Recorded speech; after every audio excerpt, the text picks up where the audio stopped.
이준석, 한동훈, 장동혁 3명이서 이렇게 만나서 네. 얘기를 나눴다. 네. 뭐 이게 이제 보수가 다시 화해하는 계기가 될 것이냐 뭐 이런 거가 된 건데 당권파들이 보기에는 이거 한동훈이 지금 언론 플레이한 거 아니냐. 한동훈 보고 네. 사이코패스 같다, 뭐 관종이다, 뭐 이런 류의 얘기들을 막 쏟아내고 있는 상황이라서 그런 것 좀 하지 마라 그냥.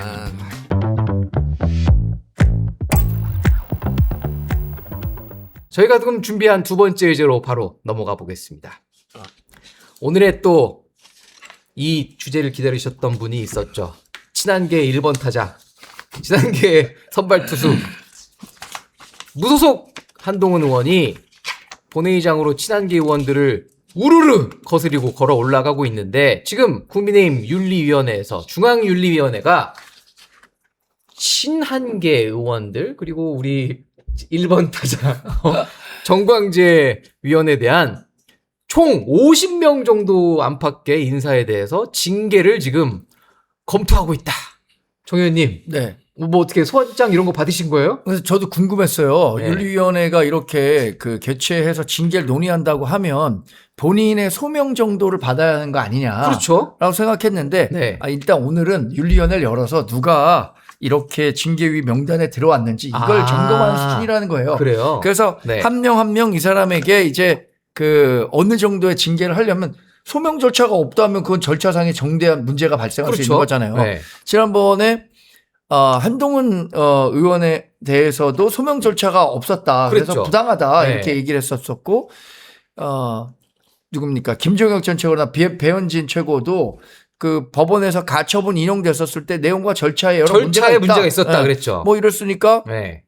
이번에는 그 내용과 절차에 문제를 지적받지 않을 정도로 꼼꼼히 검토하겠다 그랬어요. 당에서.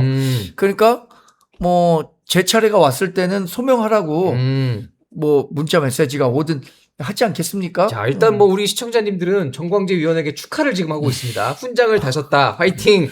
징계 받으면 그러니까 정상 인증이라던데요. 뭐 이게 진짜인가요? 지금 국민의힘의 문제라고 생각해요. 축하 많이 오히려 받으셨어요? 아니 여러 사람들이 저도 솔직히 아까 아침에 이번에 올라갔대. 왜? 근데 왜 올라간 축하드린다고. 거야? 뭐 이렇게 물어보시는데 어제 그 뉴스톱10이니까 방송 나왔는데도 네. 그 천상철 앵커가 제 얘기를 하면서 막 웃으면서 약간 축하하는 듯한 그렇죠. 그런 뉘앙스의 이야기를 한 거예요. 그래서 이게 뭐 웃을 일이 아니라 여하튼 우리 당이 이런 정치 행위를 하는 것에 대해서 과연 일반 국민이 어떻게 생각하겠느냐. 그러니까요. 그리고 제가 이제 징계가 대상이 된 것은 이런 걸 거예요. 무소속 한동훈 후보를 지원했다. 언제요? 근데 제가 뭔 돈이 있습니까? 아니면 물적 자원이 있습니까? 뭘 지원한 것도 없고 네. 지원 유세에 네. 이렇게 청중으로서 간 거예요. 그래서 뭐 이제 지원 유세할 때 박수 치고 이랬던 아니 장면들이 그 마이크 잡고 얘기도 하셨어요? 전 그건 안 했어요. 근데 왜? 그렇게 했던 사람들은 또 일부는 그 징계위원회 안 올라가고 제 생각엔 국회 들어왔을 때 1번으로 악수하시잖아요. 그거 뭐 친한계 1번 타자. 뭐 네? 그런 영향도 그거 있었을까요? 바로 걸린 거 아니에요? 저 넣어야 되는 거 아니야? 이거 근데 걸린 거 제가 아니에요? 그 징계위원회에 올라간 자료를 좀 봤었을 때는 네. 부산에서 찍힌 사진이 있더라고. 일단 부산 사진. 안 사람하고 저하고 같이 이렇게 그 한동훈 의원이 심지어 부부 동반으로 가셨어요. 징계 대상 받네. 그래서 놀러 간 거지. 그래서 제가 두 가지 이유를 들었어요. 제가 첫 번째 우리 국민의힘의 당원 당규 강령에 보면 네. 권위주의에 반대하고 개인의 그 자유의사를 존중한다. 그렇죠. 라는 요지가 있어요. 우리가 자유민주주의 정당 아닙니까? 보수의 핵심 가치잖아요. 네. 그리고 두 번째는 저는 한동훈 의원에 대한 징계가 이렇게 제명에 해당할 정도로 정당한 징계였느냐 거기에 동의하지 않는다. 그리고 본인이 물론 당인으로서 당론을 따른다거나 당의 후보를 돕는 것이 최선의 방법이겠지만 네. 그 최선이 본인의 개인의 양심에 비추어서 최선이 아니라고 판단한다면 그 양심에 따를 자유가 있다고 생각하거든요. 그렇죠. 근데 그 자유를 따랐다는 이유로 어떤 당원권 정지라든가 뭐 이런 중징계가 나온다면 제가 받아들일 수 있겠습니까? 그거 예를 들어서 뭐 모르겠어요. 주의 경고하면 다음에 주의하겠습니다. 야. 이 정도는 되겠습니다만. 우리 지금 락758님은 징계받은 분들 2028년 공천 100%입니다. 뭐 이런 말씀도 하시는데 김 의원님 근데 오세훈 서울시장에 대한 징계 요청서도 접수가 됐대요. 오세훈 서울시장을 뭘로 징계를 하는 거예요? 오세훈 서울시장 왜 징계하는 거죠? 뭐 당대표가 필요했냐? 이런 발언으로 당원이 선출한 당대표를 부정했다는 내용이라는 건데 이게 납득이 될까요? 오세훈 서울시장이 뭐 이게 징계 사유가 안 될 것 같은데. 근데 뭐 징계 요청서가 접수된 거는 네. 징계를 개시하겠다라고 지금 공식적으로 선언한 건 아니니까. 뭐 그렇긴 하죠. 그거는 좀 분리를 해야 되고, 그러니까 네. 이 프로세스가 지금 보면은 장동혁 대표의 지지 모임, 팬클럽 모임인 만사혁통. 이라는 이제 모임이 있는데 예. 이쪽에서 저도 이제 뭐 이게 언론 보도를 보고 이제 안 거니까 이쪽에서 대부분 징계 요청을 했고 네. 최소한 이쪽에서 장인애들이 누구 징계 요청했습니다 이렇게 올리는 글들이 보면 그게 그랬죠. 한 30명이라는 거예요. 네네. 그러니까 이 만사 협동에서 오세훈 시장을 했는지 안 했는지 모르겠으나 어쨌든 그쪽 지지층이 이제 한 거잖아요. 한 걸로 추정이 돼요. 그러면은 이게 프로세스가 장동혁 지지층이 징계 요청하고 네. 그럼 장동혁 대표가 임명한 윤리위원장이 그렇죠. 이제 그거 검토하고 네. 그래서 그거를 장동혁 대표가 있는 최고위원회에서 인준하고 이건 완전히 그냥 딱 짜여지는 시나리오 각본. 네, 아, 자기들끼리 제 의견입니다. 딱딱딱딱 이렇게 아구가 맞게 이렇게 하는 거예요. 그래서 처음에는 뭐 김재섭 뭐 이를테면 김용태 뭐 딱 몇 명만 찍어서 하더니. 그렇게 얘기를 했는데 그거는 지금 뒤로 좀 미루는 상황이다. 아, 일단 그건 밀어놓고. 왜냐하면은 당 대표를 비판했다고 하면은 이게 문제가 되니까 네. 친한계를 소위 말해서 무소속 후보를 그 지원한 거 자당 후보가 있음에도 불구하고 이거를 한다라는 건데 그러면은 이제 여기에서 더 거슬러 올라가면은 네. 무소속 한덕수를 지지하고 김문수를 버리자고 한 사람들은 그럼 왜 냅두냐. 아, 역시 우리 김 의원님 아침부터 세게 나가시네요. 제가 세게 나가는 게 아니라 그런 네. 얘기들이 실제 나와요. 많이 그러니까. 해, 그 얘기. 이번에 아, 김재현 최고도 무소속 후보 당선해야 된다고 이렇게 아, 찍은 이랬어요? 사진이 있어요. 근데 왜 김재현 최고는 무소속 후보 더 왔는데. 아, 그럼 왜 징계 안 하냐? 그 이게 엉망진창이 될 가능성이 높다. 제가 보기엔 이게 엉망진창 징계가 되고 있다. 사실 오세훈 시장이 최근에 일본 요미우리 신문이랑 인터뷰를 하면서 이런 얘기를 했어요. 무소속 한동훈 의원이랑 개혁신당 이준석 대표랑 정치적 가치관, 방향성 공유하는 분들과 힘을 합쳐야 된다. 유승민 전 의원, 안철수 의원 이런 사람들 얘기를 쭉 했는데 장동혁 대표 얘기는 뺐어요. 뭐 오 시장은 여전히 장동혁 대표는 연대의 대상이라고 보지는 않는 건가요? 정 의원님 혹시 뭐 최근에 오 시장 측근이나 뭐 이런 분들 기류가 좀 어떤지 좀 들으신 게 있나요? 글쎄 오세훈 서울시장이 지향하는 정치적 지향점이라는 게 지금 네. 장동혁 대표가 얘기하는 것과는 결이 많이 다르잖아요. 그렇죠. 특히 이번 전면 재선거 국면에서 네. 오세훈 시장이 얼마나 당황했겠습니까? 아, 자기 당선됐는데 자기가 왜 무슨 재선거라자 그래? 천신만고 끝에 지금 당선이 돼서 그러니까요. 오선 서울시장이 됐는데 이게 그 표 차이가 한 5, 6만 표 차이 났잖아요. 그때 한 근데 뭐 당시에 6만 몇천 5, 6만 표 차이 난 났죠. 걸로 예. 알고 있는데 근데 그 문제가 됐었던 지역이 한 1,900표 정도 된다고 하는데 송파 그렇죠. 이걸 가지고 전면 재선거를 요구하니까 좀 황당하잖아요. 황당했겠죠. 그러다 지 뭐 누가 책임져요? 그래서 장동혁 대표와는 좀 거리를 두려고 한 것 같아요. 그런데 결국에는 뭐 오세훈 시장도 자기가 생각하는 건 국민의힘 범보수의 단일 후보가 되는 건 아니겠습니까? 그렇죠. 2030년에 네. 대선에 나섰을 때 그 뭐 경쟁자가 뭐 한동훈 의원이든 이준석 의원이든 장동혁 의원이든 이런 경쟁을 거쳐서는 보수 통합 후보가 되는 게 꿈일 테니까 그 단계가 됐을 때는 장동혁 대표가 갖고 있는 지지 기반까지 흡수하려고 하겠죠. 근데 당장은 그 사람들에게 어필한다고 해서 그분들이 오세훈 시장을 지지할 것도 아니고 네. 그러니까 지금 당장은 뭐 얘기를 하고 싶지 안 할 수 않겠죠. 있겠죠. 예.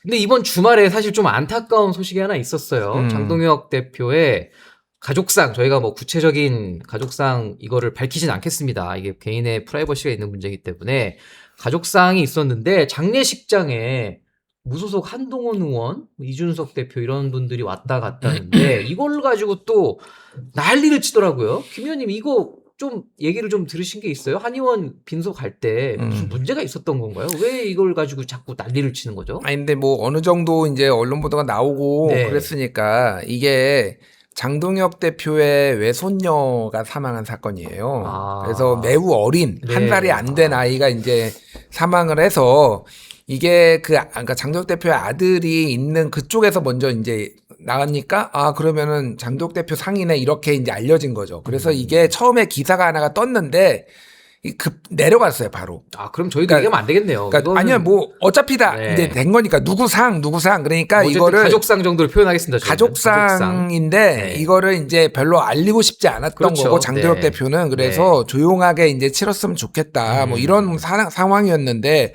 어쨌든 정치인들은 이제 장도혁 대표 뭐 가까운 분들이나 이런 분들은 갔을 거고 그렇죠. 그리고 기자들도 기자들도 10명 있었다고 10명 하더라고요. 정도 예. 있었고 그런데 이제 한동훈 의원이 밤에 한 10시쯤인가? 밤 10시. 예, 이제 왔고 네. 이준석 대표 개혁신당 대표도 따로 오고 먼저 와 있었고. 와 있었고 예. 그래서 이제 여기에서 조문을 하고 뭐 술잔도 한 잔 따라주고 그렇죠. 뭐 그리고 예. 뭐 몇 분간 얘기를 하고 이제 갔어요. 네. 그래서 근데 제가 알기로는 그 이제 그 장도혁 대표 측에서 이거 이제 알려지는 거 싫으니까 네. 기사 절대 쓰지 마라라고 네. 얘기를 했는데 조선일보가 이거를 썼어요 기사를. 지난주 토요일자 지면에 기사를 썼죠. 10시 51분인가? 네. 12시 51분. 12시 51분에 온라인 기사부터 온라인으로 썼나요? 온라인 네. 기사로 이제 12시 51분에 썼고 그 다음에 이제 다른 언론들이 다 쓴 건데 거기에서 정치적 함의를 이준석, 한동훈, 장동혁 세 명이서 이렇게 만나서 네. 얘기를 나눴다. 네. 뭐 이게 이제 보수가 다시 화해하는 계기가 될 것이냐 뭐 이런 거가 된 건데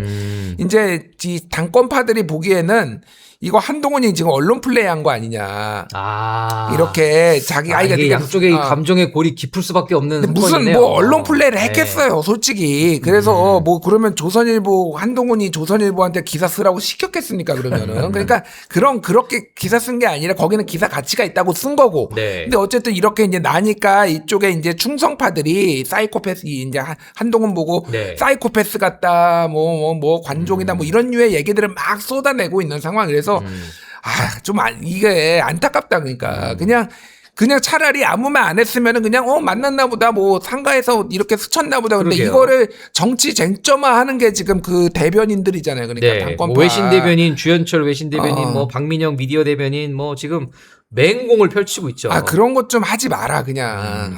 진짜. 근데 사실 우리 친한계 1번 타자. 아이고 뭐 친한 게 1번 타자라는 말은 좀 속사정을 부담스러워요. 그래요? 잘 아실 것 같은데. 저도 이야기는 예. 들었죠. 거기 현장에 가 있었던 사람들로부터도 들었고 네. 김영철 최고도 관련한 내용과 이제 내용을 올렸는데 저는 이게 네. 왜 이렇게 정치적 쟁점이 되고 네. 한동훈 의원에 대해서 이른바 당권파 대변인들이 나서서 비판할 일인가 잘 모르겠어요. 근데 이게 장동혁 대표는 본인이 입장을 표명한 건 없잖아요, 사실. 그렇죠. 아니 당연히 장동혁 대표가 뭐라고 하겠습니까? 네. 근데 그 옆에 있는 사람들이 이른바 장동혁 대표에 대한 충성 경쟁을 하는 건가? 당권파들이. 그러니까 그 지금 얘기하고 있는 사람들이 그렇습니다. 주현철 외신 대변인이라든가 박민영 미디어 대변인이라든가 이분들이 그것에 대해서 장동혁 대표에게 확인했어요.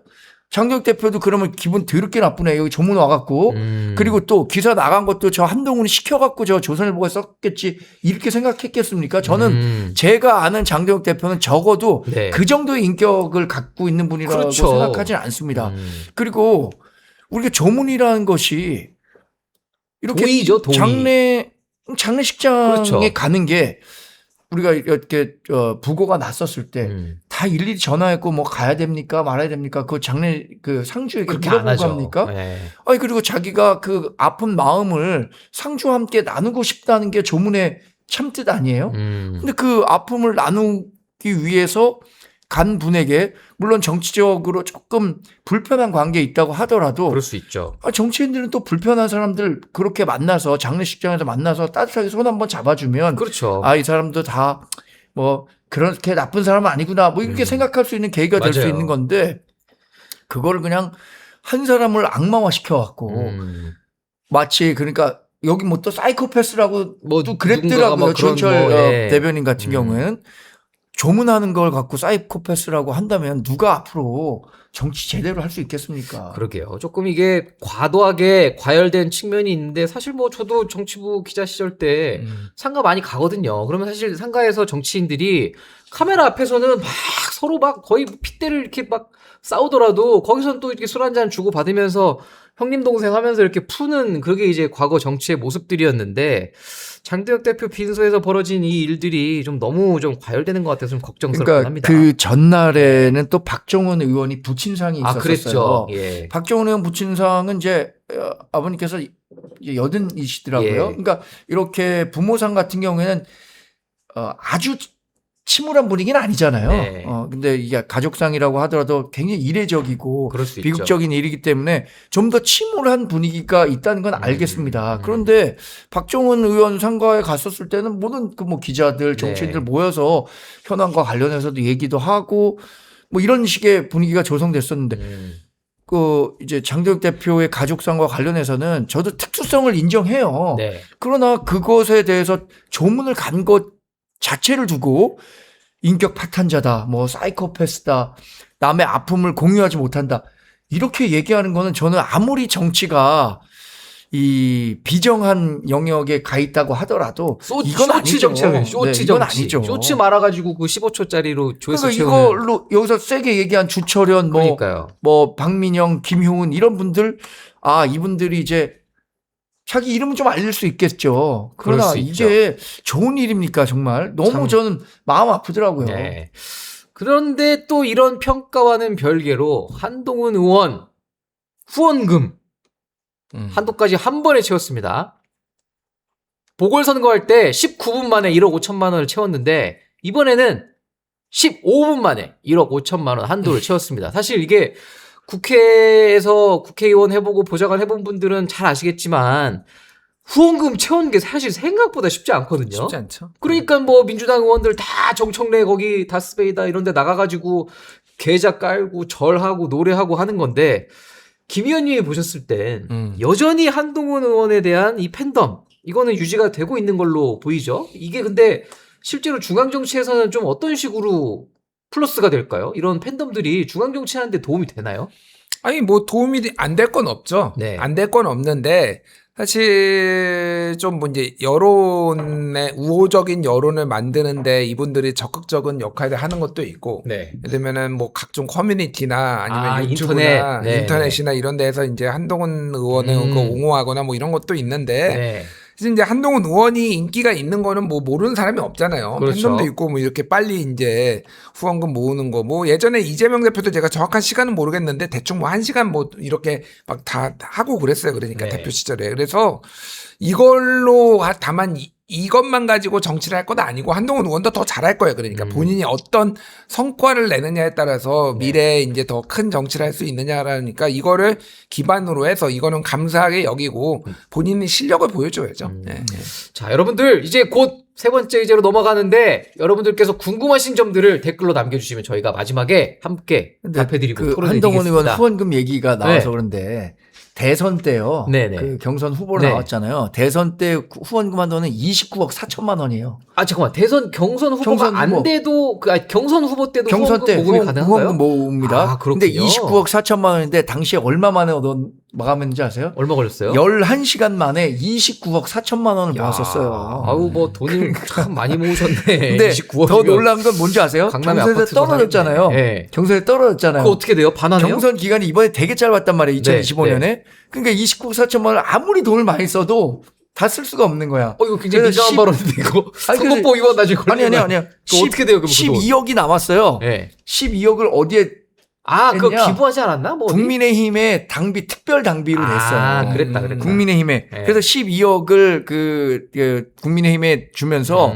이거 국민의힘에서 어려운 지역에서 정치를 한 분들이 있다. 호남이 그렇다. 그러니까 호남 지역에서 어렵게 이제 정치 활동을 하시는 분들에게 도움이 됐으면 좋겠다 해서 12억을 기부했던 적이 있습니다. 근데 제명당했잖아요. 그러네요. 그러니까 그때 사람들이 야 12억이나 줬는데 그거 단칼에 제명하냐.